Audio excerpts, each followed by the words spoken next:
¿Alguna vez te has preguntado qué son los indicadores financieros? Pues en este video lo vamos a desmenuzar y a definir y a determinar sus rangos de respuesta, que es algo mucho más importante que determinar qué indicadores aplicar.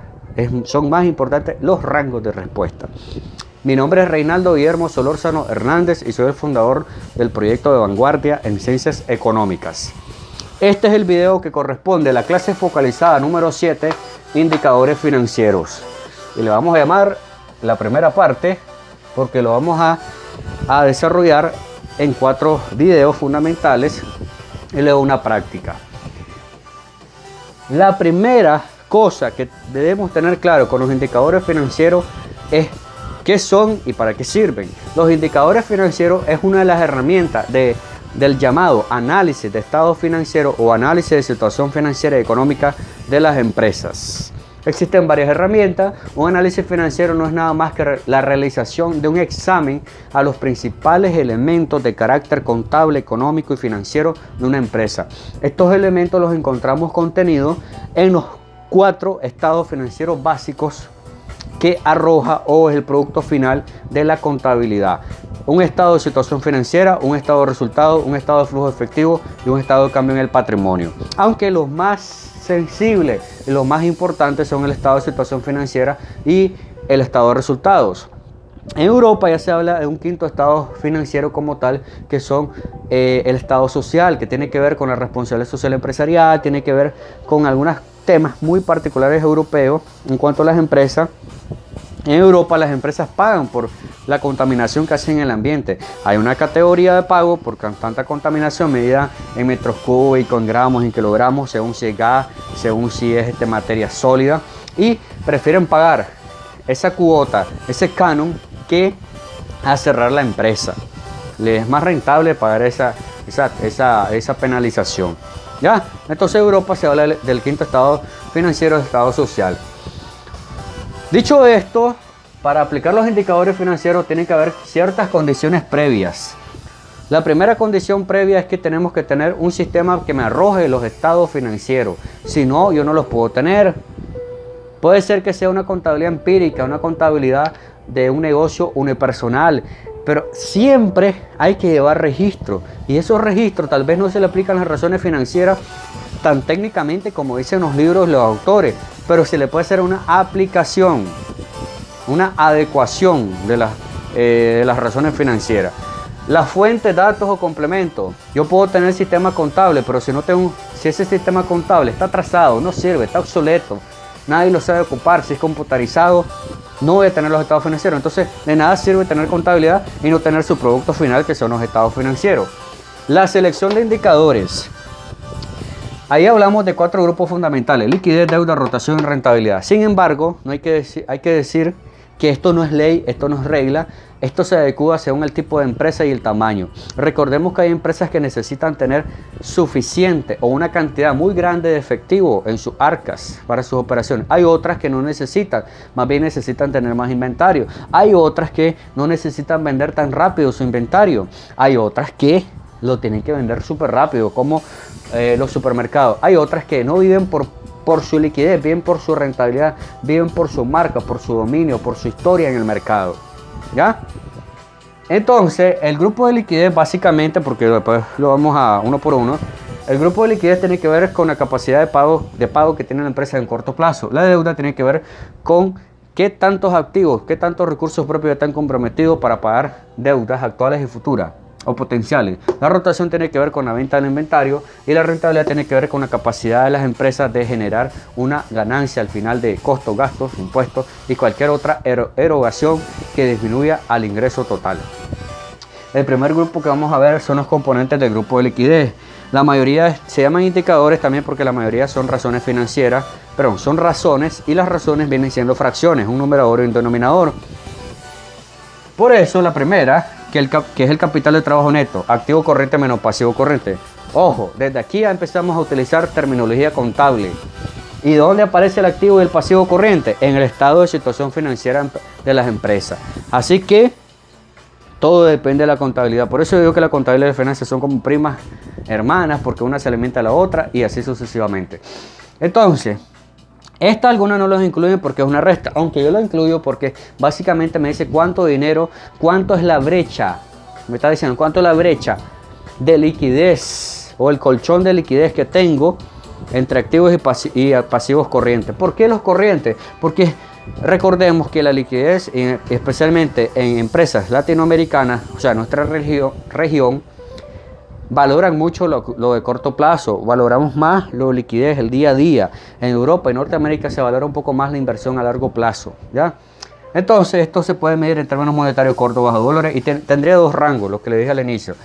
Capital de trabajo neto mayor o igual a cero, eso se considera bueno. ¿Por qué? Porque tengo suficiente dinero como para pagar todas mis deudas de corto plazo. Sin embargo, esto es relativo porque para una empresa $10.000 puede ser un montón y para otra puede ser una miseria.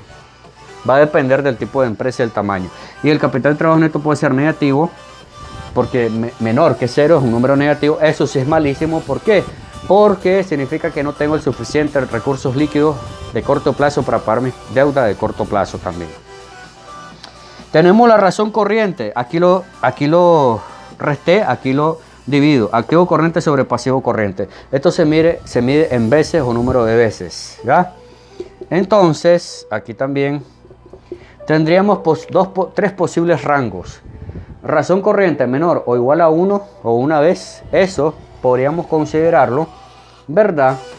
Lo podríamos considerar como algo, yo diría, deficiente.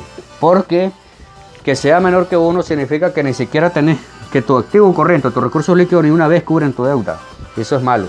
Entre 1 y 1.50 podríamos considerarlo aceptable, ¿ya? Y mayor que 1.50, eso lo podríamos considerar buenísimo, excelente, tenés toda la capacidad de pago y todavía te quedan 50 centavos de sobra o de holgura. Entre más alta, mejor, pero con mesura, es decir, con medida, porque tampoco aquí se me da 20, es la empresa bestia en liquidez, la más líquida de todo el mercado. No, recuerden que los excesos son malos en toda la vida, inclusive en las finanzas, ¿ya? Y además recuerden que hay una industria y si todas esas empresas de mi industria, toda la industria de gaseosa está, por ejemplo, con una razón de corriente o de liquidez directa de 2 y yo tengo 8, 10, algo está pasando. Tal vez no estoy arriesgando mucho en colocación de inversiones y por eso tengo mucho efectivo. Y la última, razón de liquidez ácida. La razón de liquidez ácida tiene que ver con activo corriente menos cualquier activo corriente no relevante sobre pasivo corriente.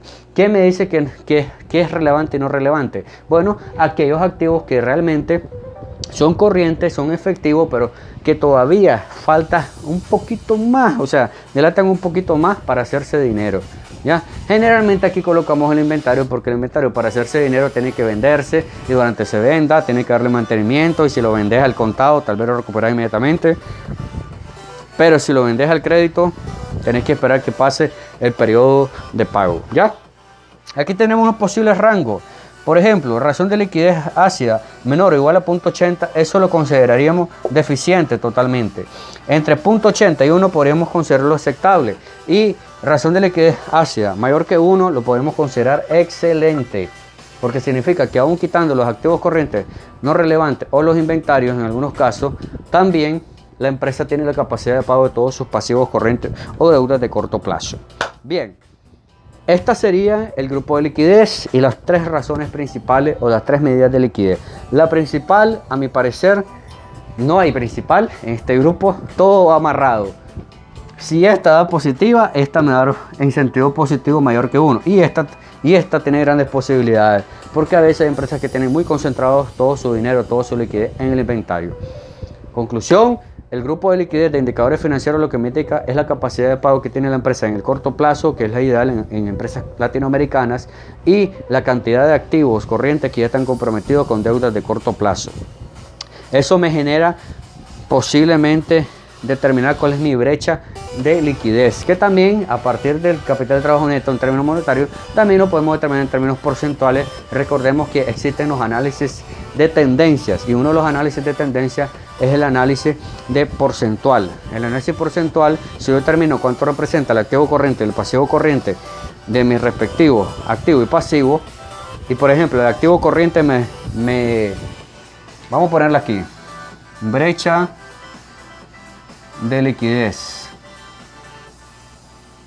en términos porcentuales. Eso es el activo corriente menos el pasivo corriente, pero en porcentaje, es decir, cuánto representa el activo corriente del activo total y cuánto representa el pasivo corriente del pasivo total. Evidentemente, entre más alto sea el porcentaje del activo corriente con respecto al activo total, en relación al pasivo corriente sobre el pasivo total, voy a tener una brecha de liquidez fuerte, estable y positiva que me permite tener recursos durante el sistema operativo de la empresa, ¿ya? Así que este es el primer grupo de los indicadores financieros. Después vendrá el video de deuda, rotación, rentabilidad, y tendremos los 4 grupos. Y luego vendremos al análisis de solvencia, el de solvencia, que vamos a retomar algunas cositas que ya hemos ocupado. Y luego de eso ya podríamos hacer un análisis completo. Y ojo, hay que actualizarnos en ciertas cositas. Ya algunos expertos en finanzas, no lo digo yo, o sea, lo dicen los autores de los libros de finanzas más comunes. Ya eso de análisis vertical y horizontal, ya cambiemos el chip y llamémosle análisis de tendencia, ya, tampoco estático ni dinámico, llamémosle análisis de tendencia, que va amarrado con las razones financieras. Ya no hay necesidad de poner análisis vertical, análisis horizontal, no, ya va amarrado, integrado, se integra. Cuando yo termine estos videos de cuatro grupos de indicadores financieros, voy a integrarlo con el análisis de tendencia y van a ver cómo se amarran entre ellos, cómo se entrelazan, y ya generas un análisis altamente ejecutivo. Un análisis no aburrido, porque si yo me pongo toda la fórmula en una presentación, ay mamita linda, nadie me va a entender. ¿Ya? Mejor un análisis ejecutivo, pero eso hasta que tengamos todos los videos.